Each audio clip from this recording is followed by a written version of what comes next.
Welcome back to Evidence Arrest Podcast, your deep dive into the most compelling true crime stories unfolding today.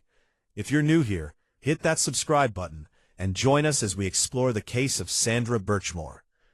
On February 4th, 2021, 23-year-old Sandra Birchmore was found dead inside her apartment in Canton, Massachusetts. Within hours, authorities ruled her death a suicide. Case closed. But almost immediately, something didn't sit right.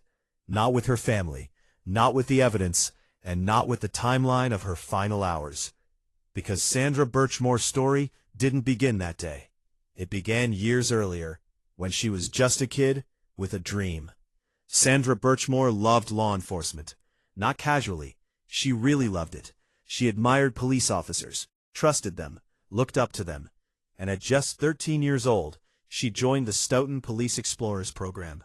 If you're not familiar, Explorers programs are meant to give teenagers insight into careers in law enforcement. It's supposed to be structured, supervised, safe, supposed to be.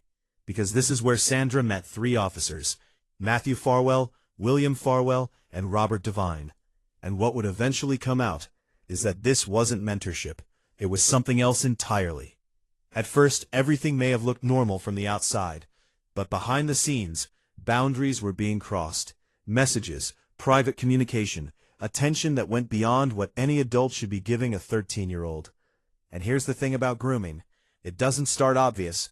It builds slowly, quietly. So quietly that sometimes even the victim doesn't realize what's happening. Investigators would later say that Sandra became involved in a sexual relationship with one of those officers, Matthew Farwell, a man who had known her since she was a child.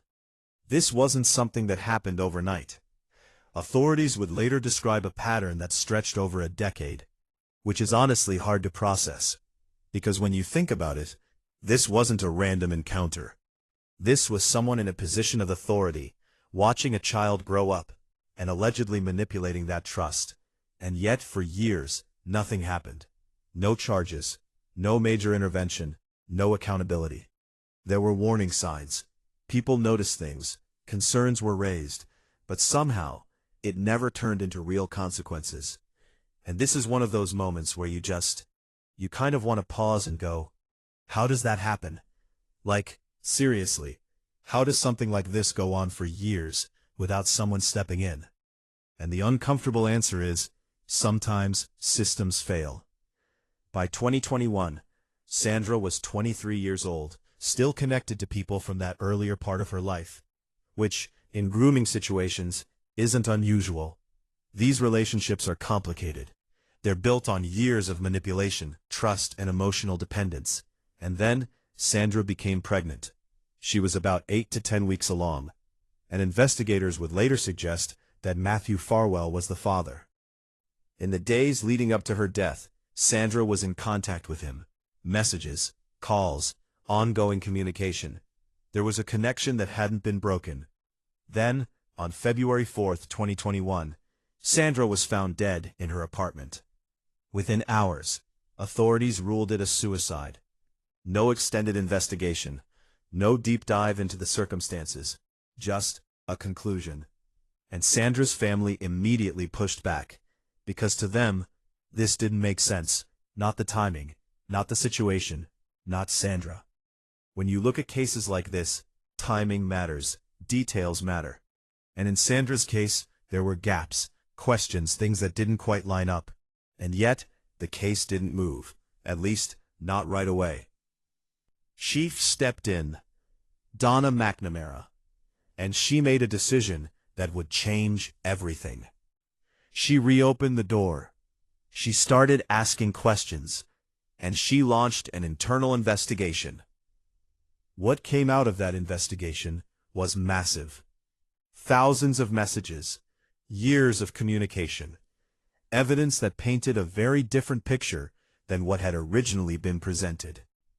And reading through those messages, you start to see patterns, control, manipulation, behavior that should have raised alarms long before it did.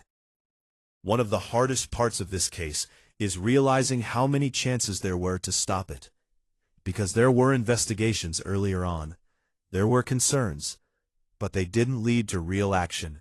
And that's not just unfortunate, it's a failure. Then in August 2024, the FBI stepped in, and this is where the case shifts dramatically. A 45-page federal affidavit laid out new findings, forensic evidence, expert analysis, behavioral conclusions, and the picture they described was very different from the original ruling. According to federal investigators, Sandra's death was not self-inflicted. They believe she was killed. And more than that, they believe she may have been silenced.